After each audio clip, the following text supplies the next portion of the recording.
Bonjour à tous, bonjour chers parents, bonjour à vous qui nous suivez, bienvenue sur Autisme sans tabou.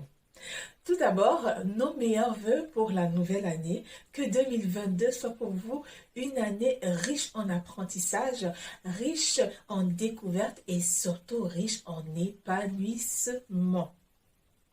Nous nous retrouvons donc pour cette nouvelle vidéo dans laquelle nous parlerons d'autisme et de troubles du spectre autistique, TSA.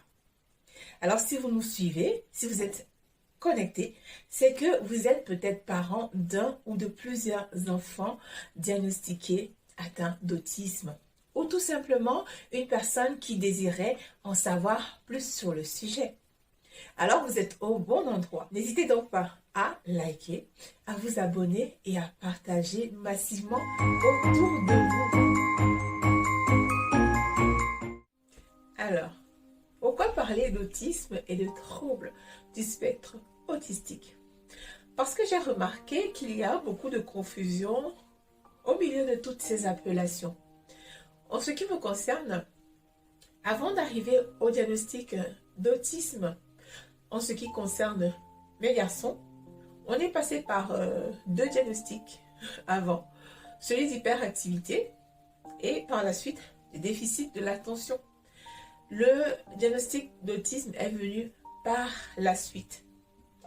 Et en allant aux différentes consultations, on me parlait beaucoup de troubles du spectre autistique.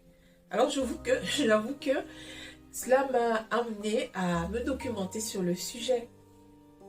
Parce que lorsqu'on parle d'autisme et de troubles du spectre autistique, on ne veut pas exactement dire la même chose.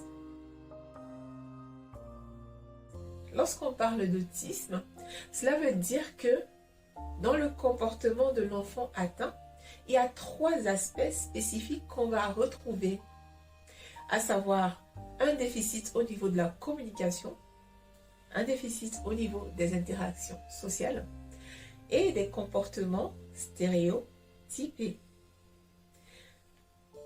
Un déficit au niveau de la communication, ça veut dire que vous aurez des enfants qui parleront peu ou pas, certains qui feront par exemple de l'écholalie, ça veut dire de la reproduction orale.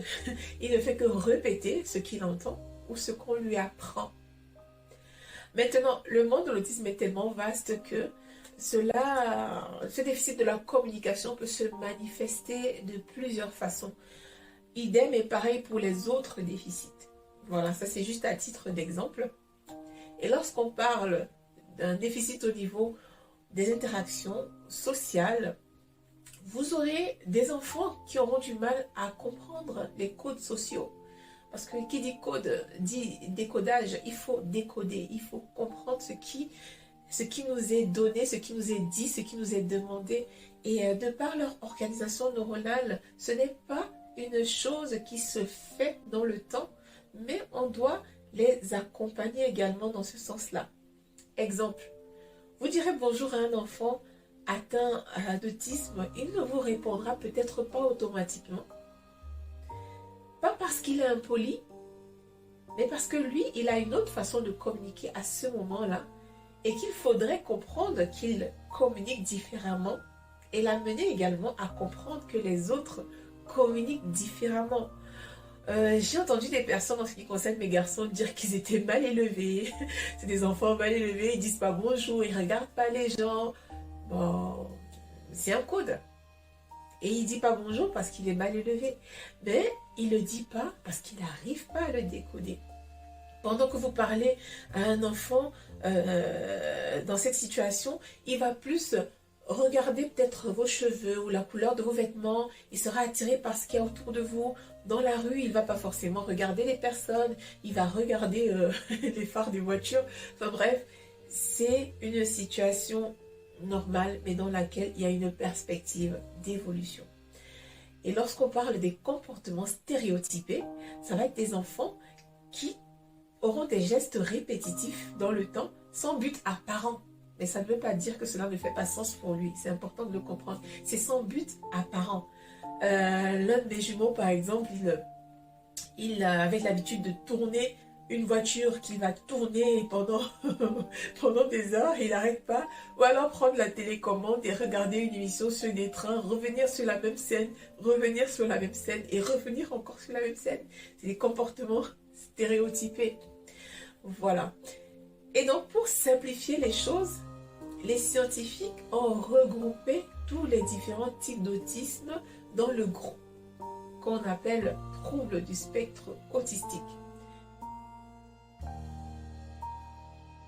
Sachant que la chose intéressante au niveau du spectre, c'est qu'il y a une possibilité de mesurer les différents progrès au cours du temps. Donc ça devient plus intéressant et on va moins catégoriser les choses en fait. C'est plus vaste. On inclut tous les types de troubles neurodéveloppementaux et tous les types d'autisme. C'est en ça que c'est à ce niveau-là que se trouve la nuance entre les deux termes autisme et trouble du spectre autistique. Nous arrivons au terme de cette vidéo. Si elle vous a été utile, n'hésitez pas à la liker, à vous abonner à la page et surtout partager massivement autour de vous. Je vous dis à très bientôt dans une prochaine vidéo dans laquelle je vous raconterai mon histoire. Merci de m'avoir écouté et à bientôt.